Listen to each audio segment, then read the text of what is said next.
Hello and thanks for staying with us. Welcome to Political Platform on RAPA Radio and Africa Independent Television, AIT. My name is Amechi Anapwe. Now, the governors of northern Nigeria have taken a major step towards strengthening the region's security architecture with the launch of the Northern Nigeria Security Trust Fund.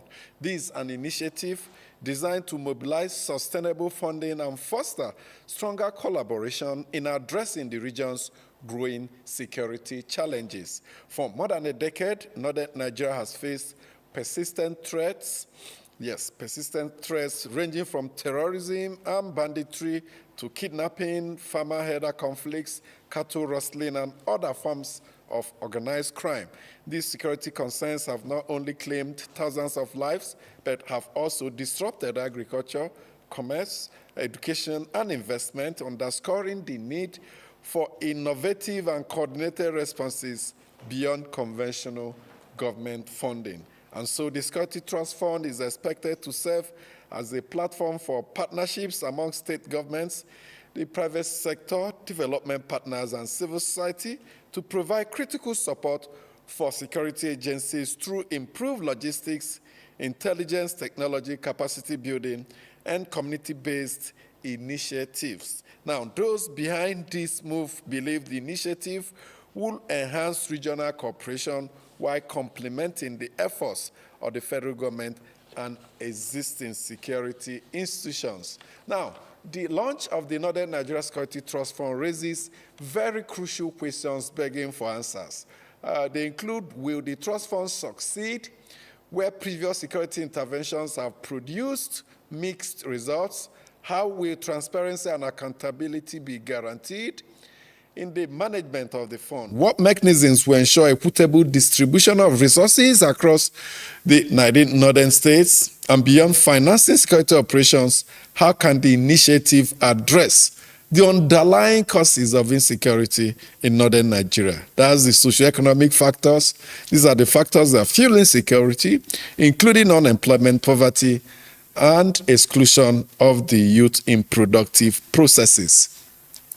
These are some of the issues we'll be exploring on Political Platform today as we will examine the objectives, governance structure, challenges, and prospects of the Northern Nigeria Security Trust Fund and its potentials to contribute to lasting peace, stability, and development across the region and perhaps across the length and breadth of Nigeria. Our guest today is Navy Commander Manu Yagda, retired, a security expert and national chairman Foundation for Civil Peace in Nigeria. He will join us much later on the program. But for now, my colleagues are with me on the program. Uju Ejeye, Deba Abodori, and Oyedi Orum are here in the studio with me, while Mustafa Mohammed joins us virtually from Owerri in Imo State. Welcome to the program. Good morning to our viewers and our listeners. We're glad to have you. Before we start our discussions and analysis, let's quickly take a listen to the report of the launch of the Northern Nigeria Security Trust Fund at a meeting of Northern governors held in Kaduna State. Insecurity has remained one of the biggest obstacles to development in northern Nigeria. Now, northern leaders said the region is moving from discussions to coordinated action. They have just inaugurated the Northern Nigerian Security Trust Fund, which will be chaired by the former Secretary to the Government of the Federation, Yayale Ahmed, and General Martin Luther Agwai, former Chief of Army Staff and former Chief of Defense Staff. The trust fund is expected to mobilize sustainable funding, strengthen intelligence collaboration, and complement the efforts of federal security agencies in addressing insecurity across the region. It will be funded by all 19 states and their local governments to the tune of $1 billion monthly, which will be deducted at source to ensure compliance. The initiative follows resolutions of the Northern Governors Forum to establish a common platform for tackling the region's security challenges. As traditional leaders of our total support, because it's long overdue. Chairman of the Northern Governors Forum and Governor of Gombe State, Muhammad Inua Yahaya, said the trust fund is not intended to become another layer of bureaucracy, but a practical, transparent, and result-oriented mechanism for improving security coordination across northern Nigeria.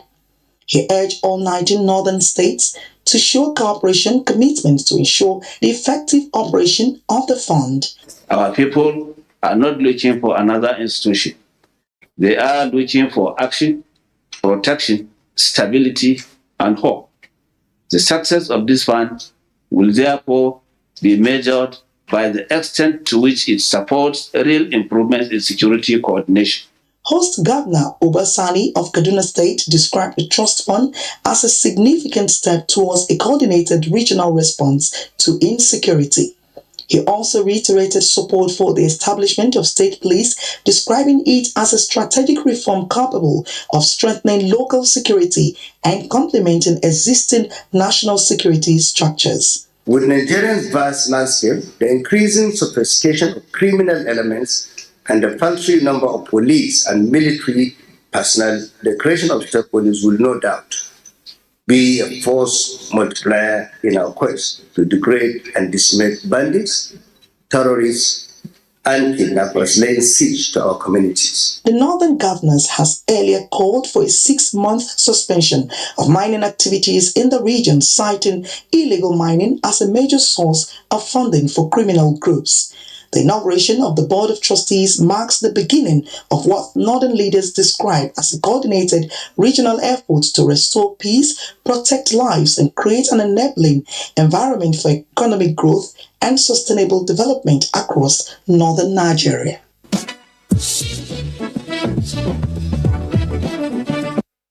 So, national security efforts to rid northern Nigeria of insecurity, the states on their own, now the northern states are doing their bit, and now there is a regional approach, northern Nigeria security network as it may be. But perhaps also when the state police comes, it will add another layer to all these efforts to really ensure peace in northern Nigeria. Let's start with you, Adeba Abodore. Is it yet another layer or, a genuine step towards dealing with worsening insecurity in northern Nigeria? Well, the step taken is a welcome development, but I have my reservations here and there.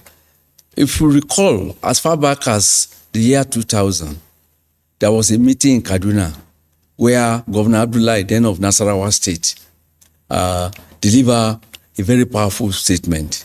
He quoted the popular Yoruba saying during the First Republic, when there was crisis in Yoruba land, and Ogunde, a prominent actor and theater promoter, sang Yoruba Runu and Yoruba Think.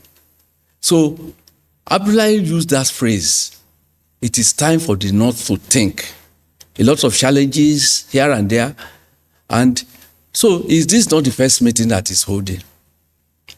Well, but it's the first time they're setting up a security trust. It's the first time they are setting up a security trust fund.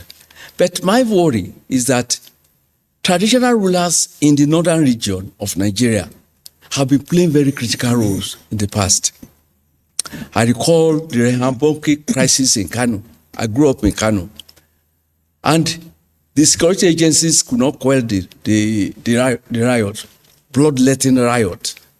But the emir of Kano then, Alhaji Adobayero, may so rest in peace, went on Kano radio Kano Rider, and made a 5-minute broadcast. That ended. So you want traditional rulers, especially the emirs, to play a critical role? Yes, but the problem we will have now, the truth must be told. The politicization of appointment of traditional rulers in the country is a source of worry for me. And the trend in the north, for instance, became manifest during the Abacha regime. Okay. When you see crisis in Sokoto then over the appointment of the Sultan. So, and the trend has continued. Okay. We are in a political era, and so the politicians want to dictate who becomes the traditional ruler in a particular place. They are looking for their friends, they are looking for their allies, and they put them there. So these are issues that must be created. There are kingmakers. There are kingmakers in every emirate in the north. Let's bring in Uju here. Under this Northern Nigeria security arrangement, every state, 19 northern states, 19 of them in Northern Nigeria, will contribute $1 billion monthly. Yes. So for every month, there will be a 19 billion to play with. Over to 1 year, work with, yes. I mean to work with. Yeah. Over 1 year, you can do the calculations. Yes. Now, with the inauguration of the trust fund, that's the people that will manage these funds and utilize it. Expectations are high indeed. Expectations, of course, naturally would be high. But like Bayo Bodunri said, I also have my reservations. Even in this dispensation, you find that since 2023, they have had, the northern governors have had security meetings, high-sounding resolutions, and at the end of the day, was not backed by commensurate action. And it's not talk. I mean, walk the talk. That's what we are saying. So it's very, very good that they have come up with this. At least a fund has been set up. So I really do not see anything holding them back. And some of the things that they wanted to actually deal with from the resolutions from the meeting, like stopping mining activities for the next 6 months, you find that this is something that is also critical because the bandits and terrorists are said to finance themselves through mining, in collaboration with some Chinese and, So it is time for them to stop what the North has become, a killing field. It is time for them to think of the future of the current generation of the North, because you look at it, it's like things have just been happening, and they looked like they were so laid back. So it's good that they are saying, but let it not be a campaign. It shouldn't be action. politicized. It should not be politicized, and it should not be a campaign strategy for 2027, because towards any election, you see governors, those in authority, they come up with all manners of projects, they come up with all manners of policies and ideas. And at the end of it, after the elections, they die. This should not be it. They should, like Bayo Bodunri said, they should really take responsibility for the North. Stop the killings. And let the northern youths prosper. Mustafa Mohammed, who's joining us virtually from Owerri. Now, 19 billion every month. Just a few days ago, Sokoto State government donated 26 billion naira worth of security equipment, armored personnel carriers, and all that to the different security agencies. I'm now wondering how this trust fund will manage this money. Simple, imagination will tell you they may want to buy equipment or donate money to the security agencies. What do you think should be the rationale for the disbursements? The police, the military, the immigration, all the security agencies. We are hoping that the trust fund will come out first with a framework to guide the activities rather than just begin to spend money. What are your perspectives? Mechi, what just happened was an expression of failure in governance by the northern governors. In the past few years, especially since the return of democracy, they have been giving money to security agencies, buying vehicles, paying for logistics. That has not stopped the insecurity because the governors themselves are part of the problem. Let me give you a typical example. Who created Enkarari, the political talks in Gombe? Who created Ecomoc, the political talks in Borno? Who created Sara Suka in Bauchi? Who are the godfathers of Endaba in Kano, the past and present, and those in Zaria, Katsina, and what have you? You are talking about the governors themselves.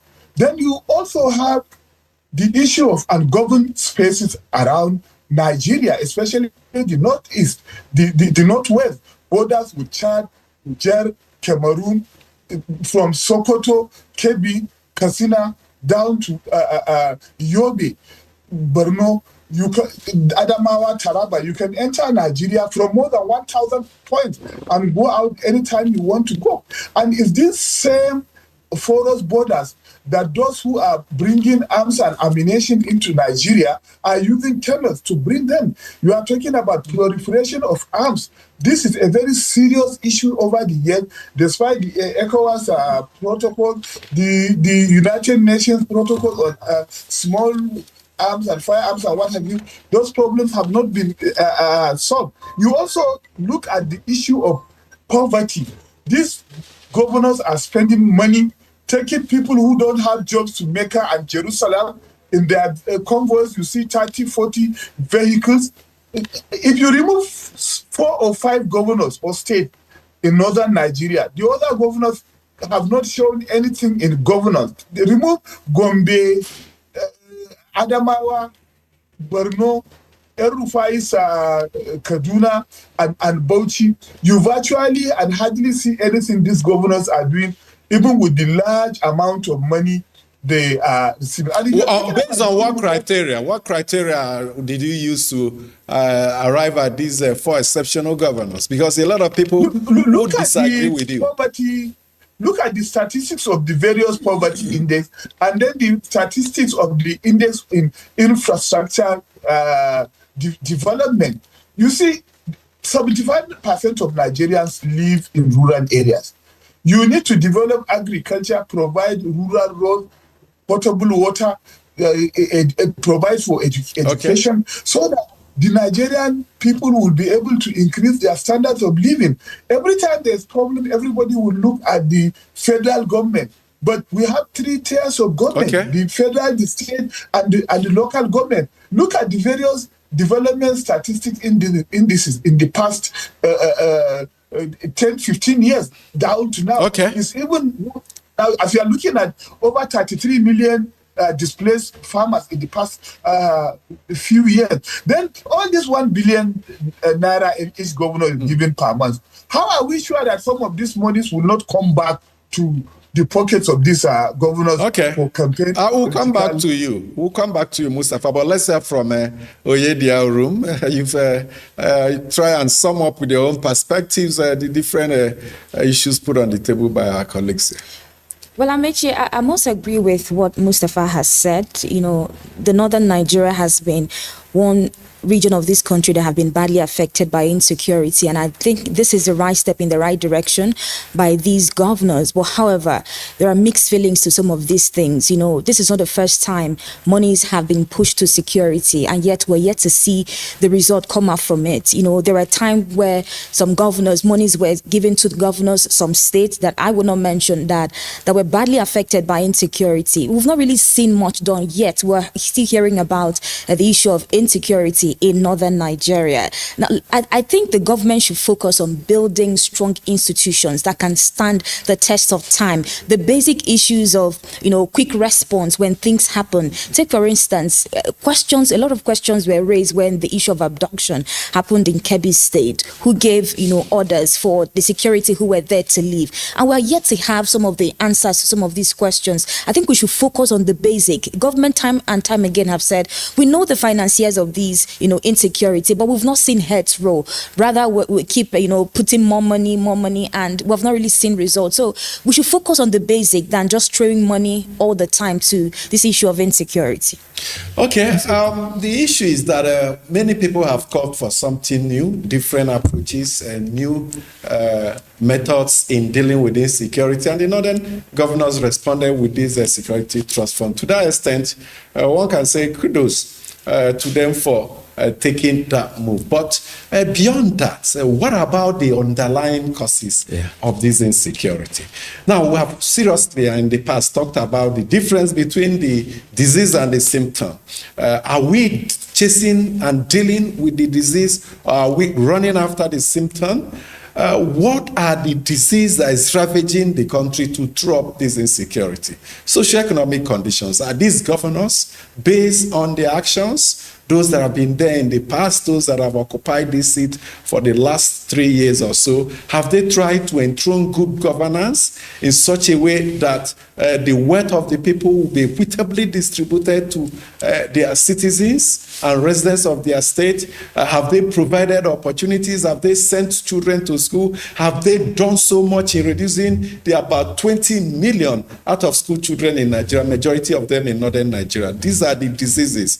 The insecurity, the illiteracy, poverty are symptoms of the diseases. Perhaps you can say, good move with this, but the greater part lies with going to the roots to unearth the root causes. Perhaps a new charge for the governors in northern Nigeria to take that direction. We'll go for a break now. When we come back, we'll be having our guest, Navy Commander Manu Yagda, retired, a security expert, who would offer perspectives on the latest move of governors of northern Nigeria to arrest the growing insecurity in that region. This stay with us.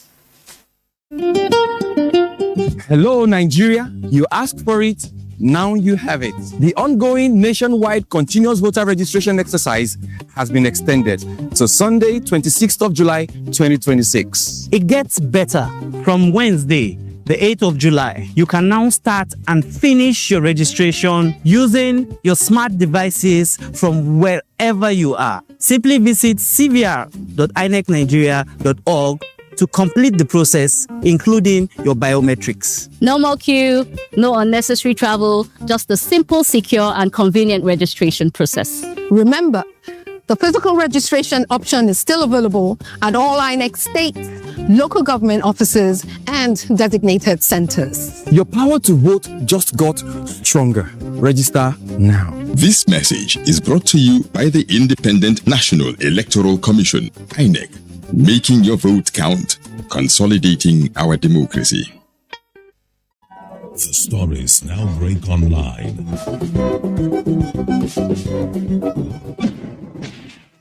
Don't miss anything from our real-time updates and exclusive content. Follow and participate in discussions on live TV studio programs to shape the narratives. Subscribe, engage, and share from AIT.live at AIT_online on X, AIT Online on Facebook, Official AIT Live on Instagram, TikTok, and Threads on YouTube. Stay connected with AIT, on air, online, online.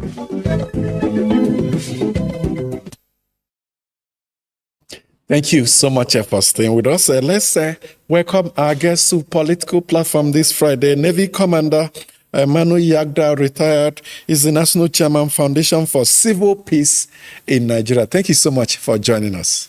Happy to be with you. The Northern Governors met, and of course they've set up a trust fund for to ensure security in the north.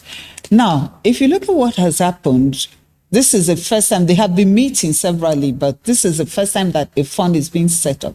Do you really see anything new about this, anything different? And do you think that this would actually provide the answers that are needed to the challenges of insecurity in the north?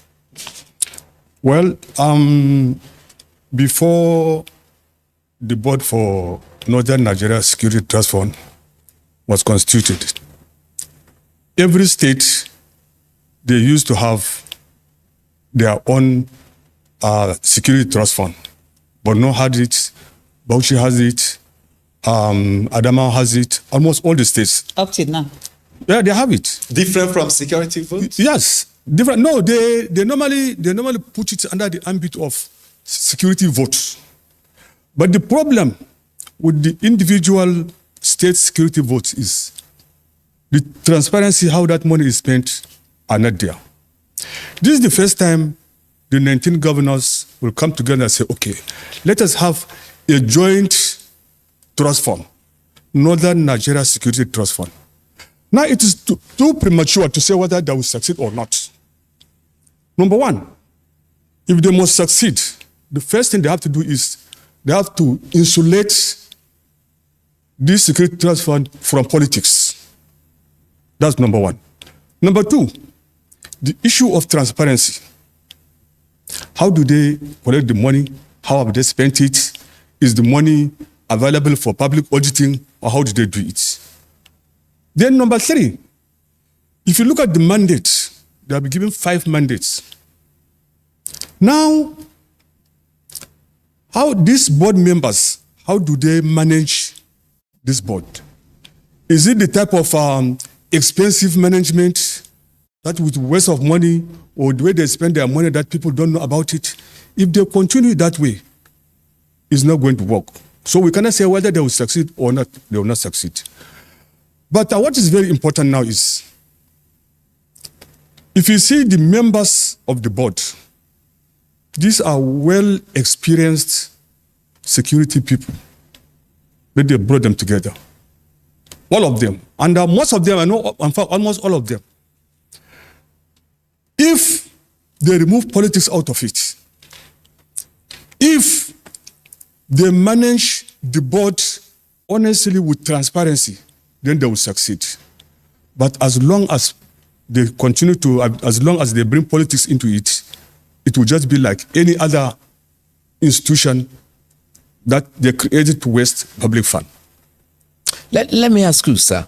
I'm worried that a security trust fund is being set up, but the root cause of this problem seems not to be tackled.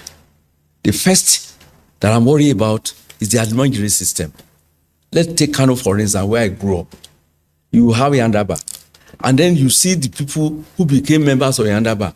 There are people who grew from this Almanjiri who are abandoned when they probably become going to become adults, and they join groups taking drug, and then they are ready to be recruited by politicians. So that's the first problem I feel, that whether that this trust fund will also tackle that. The second one is unemployment. Because there are root causes of all this problem that made it available for people to be recruited freely, and they freely join when they don't have means of livelihood. You see, the issue of, or the root cause of insecurity in northern Nigeria, everybody is aware. If you go back to history, there are so many causes. They get married, give birth to children, no care.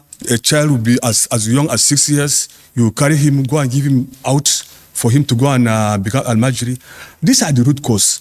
But if you look at this Northern Nigeria Security Trust Fund, if you look at their mandate, they did not even try to address that side because the mandates are clear. They did not. That's number one. Secondly, federal government has tried by all means to make sure that they control, they take care of security in this country. But there are some underlying things which government is shying away from. Let me tell you something. If federal government is serious, if a certain person, 1 or 2 persons have been fingered, 1 or 2, that this person has hand in this person, what stops federal government from addressing these people? Federal government is shying away from these facts. Today, if you go out, it is a public domain. There are some individuals, influential individuals, that we know that these people, they have hands in this area. But government is not touching them. So if you don't address those things, all this we are talking about is just waste of time. Like sending a message of seriousness by picking up the seriousness. Anybody who is accused is not conviction. Yes. If you accuse me of doing something, you have not convicted me until it is proven. But we have individuals that we know that yes, these people are involved. You spoke about the mandate of the trust fund, and of course, key mandates include resource mobilization. Acts as a steady financial pool to support joint security operations and complement the federal government security efforts, intelligence sharing. It aims to improve communication and coordination across the 19 northern states to track and stop criminal groups. Operational support monies are specifically designated to buy modern equipment, enhance surveillance, and boost the capacity of law enforcement and security agencies. So this fund, I will be sharing the list of membership with our viewers very soon. I will read that for those listening via radio. This fund is about tackling the insecurity itself. The issue of good governance and dealing with the underlying problems serious with the governors. Exactly. Because if you look at the man, as you rightly said, they have told us where they are going to get the money from. And they have told them their one is, after getting resources, they make sure they coordinate all security and intelligence gathering. They make sure that they assist the federal government and the security agencies in buying equipment for this people, because actually they normally complain of lack of equipment, lack of material, lack of all this and this and that. So with this one now, they can assist. But even if they continue to assist, there's nothing wrong with it. Even if they continue to assist, if federal government and the states do not go back and they look at the root cause, it's just like fighting fire, just fighting the flame and then leaving the source of the fire. That's the way I see it.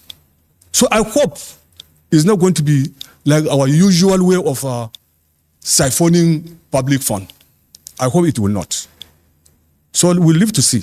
It's too early to continue. Commodore, I know that the major concerns have been in Nigeria is that there are no consequences for actions when things happen. You've mentioned the issue of transparency and ensuring that some of these funds are channeled to what they are expected to achieve. But these are governors who have immunity.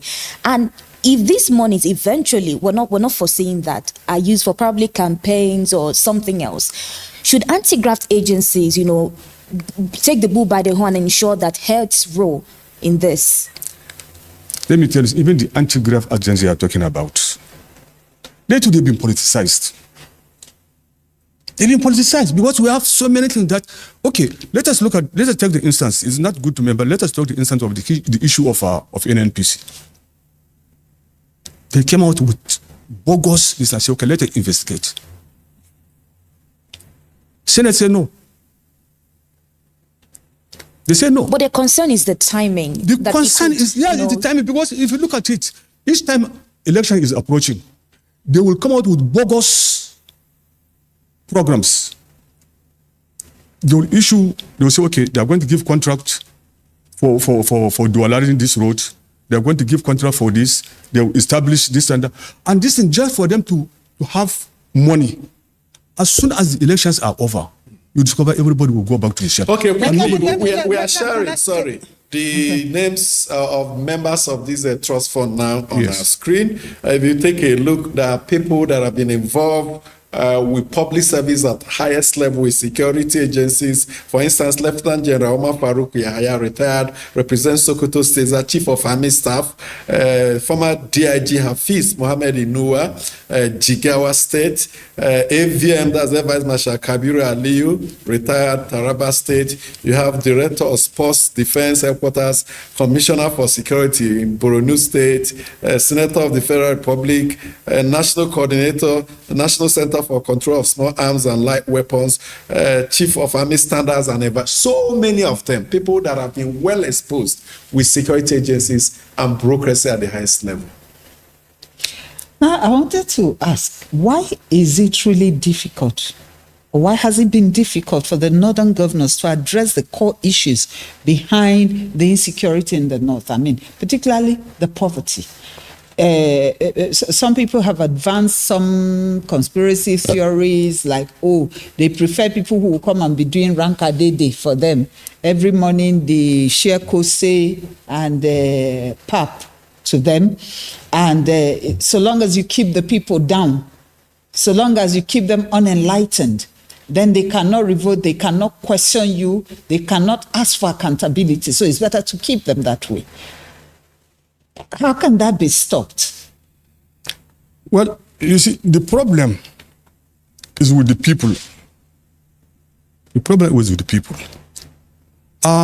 When somebody is elected as a leader, that leader is supposed to serve the people. It is the people that have the power. But when you lose leadership to power, then you invite trouble. Most of these governors, people elect them. And when they get into the office, the same people that elect them see them as demigods. They take, the governors, they take the public money as their personal money. There's nobody to hold them. And there's nobody to hold them. And it's the fault of the public. It's the fault of the public. So is it not the level of their literacy, awareness, and all that? You see, or is it cultural that you must it's a complex society. Because let me tell you something. This is the governor that everybody knows that this governor is not performing very well. Assuming he's in his first term, he's not performing very well.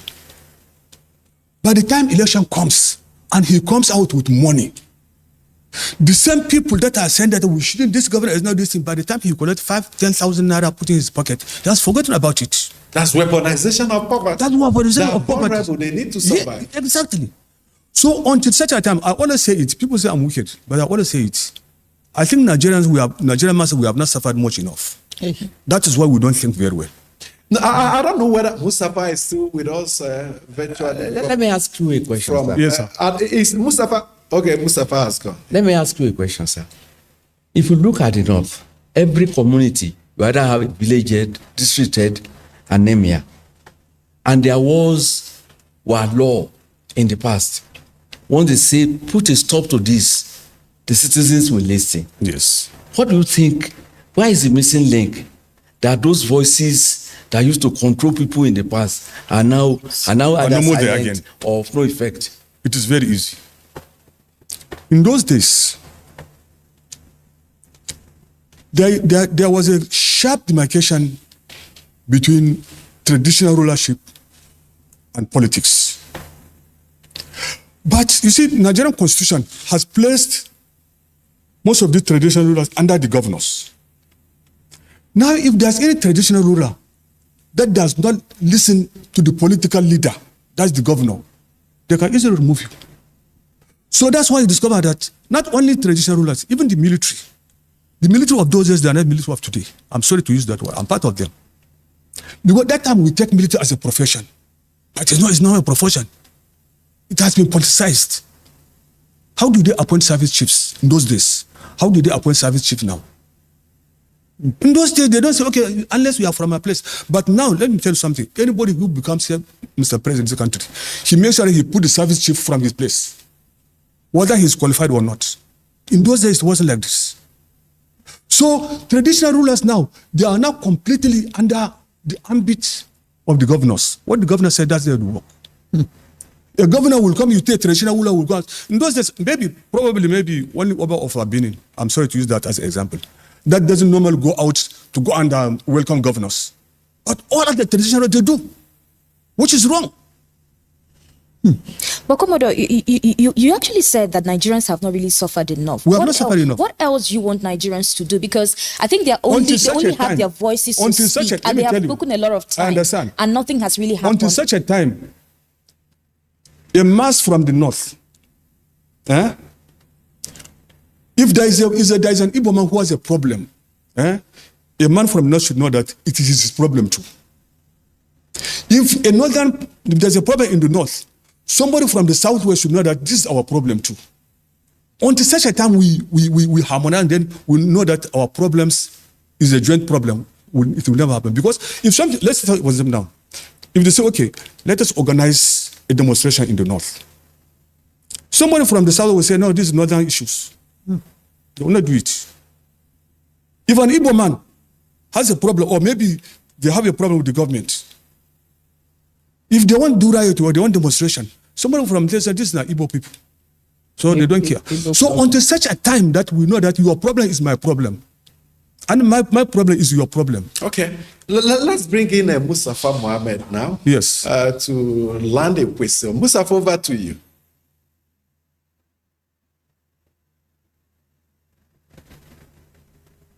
Are you still with us, Mustafa? Okay, we lost him now. I want to raise two quick issues with you. Yes, sir. I appreciate your frank response. One, I'm concerned about how they will use this 19 billion naira monthly. Because you hear what happened at the Northwest Development Commission. They spent over 900 million in sitting allowances and all that. Now, you heard that story. Now, what's the governance framework? What's the financial reporting framework within this council? Have they designated a certain percentage to sitting allowance such that we still have some to give for the main work itself rather than taking care of this retired in quote patrons? That's the first. The second one, the issue of mining, illegal mining or stealing of our resources in northern Nigeria. A lot of people have said it is one of the major contributors to insecurity. And that's why the 19 Governors Forum are saying suspend mining for 6 months to enable us put our house in order. You see, the issue of the money, according to them, every governor, every state will bring 1 billion naira every month for these 12 months. So by the time you multiply 12 by 19, it will give about 228 billion naira within 1 year. Good. Now, this is the money. How do they manage this money? As I said earlier, how do they manage this money? There must be transparency. If there will be procurement of equipment, let it be public. Let people compete for the purchase of those equipments.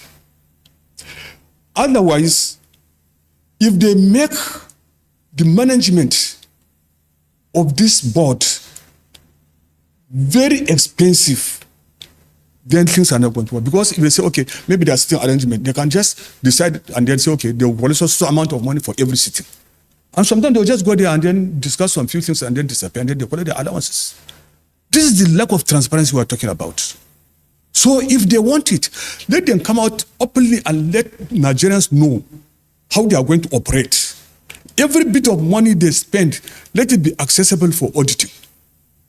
Otherwise, as I said earlier, it's going to be another conduit to siphon public funds. Who should do the audit? Public auditing. Public auditing. And on the issue of mining, illegal mining. The issue of illegal mining. You see, I was in Botswana. They mine diamond in Botswana. It's one of the largest that we have in Africa. Everything in Botswana, the whole of that area, we call it Jawaneng, the whole of that area, it is purely government that controls the mining in that area. But in Nigeria, you see, that's the difference between the crude oil we are having in the south and the gold we are having in the north. Because the crude oil in the south is capital incentive. That's the one. And it is something that one person can just carry his hoe and his digger, go and dig crude oil and then get it. But anywhere in the world where an individual or small group of people can carry their little tools, go and then mine those mine and then get it unchecked, they got to be a problem. This is one of the, let me tell you, this is one of the things that exacerbates Boko Haram in Nigeria. It's one of the things. There's one place in Mali, they call it Gosi. That is where the insurgents, the terrorists, they carved out that area. That's where they are doing the mining. And when they did mining, if you go to Gao, you will see all these Arabs, all these foreign people in Gao like normal business. They exchange gold with money, they exchange gold with arms, they exchange gold with things. And then they will carry this gum straight to Dubai. If you like, carry how many bags of gold into Dubai, nobody's going to ask you, say, how did you get the gold from? Nobody will ask. They will just pay your money cash. So the issue of gold mining in northern Nigeria, it is a serious problem that if government does not come out and then take a decisive action, it will be very difficult to stop it. That is why I was talking about arresting suspects. Sending a clear message. Yes. And then because, look, these things, they are not hidden. They are not hidden. Today, if you say, okay, you want to discuss with some of these insurgents, especially kidnappers or bandits, go and meet some of these local people. You will see a governor or a deputy governor. A deputy governor will carry it. Okay, let's just bring in Mustafa now. He's ready to join us with his question. Mustafa, your question for our guest today. Yeah, definitely. But I want to make a quick correction before I ask my question. I want to quickly correct the misconception that Al-Majiris have a lot to do with insecurity. The concept of Al-Majiris have been there for over 700, 800 years. And we cannot say that these children are the ones who are going out to become bandits in the forest. But beyond that, Komodo, I would want to ask this question. These governors in northern Nigeria do not command any troop, whether civil defense, police, or army.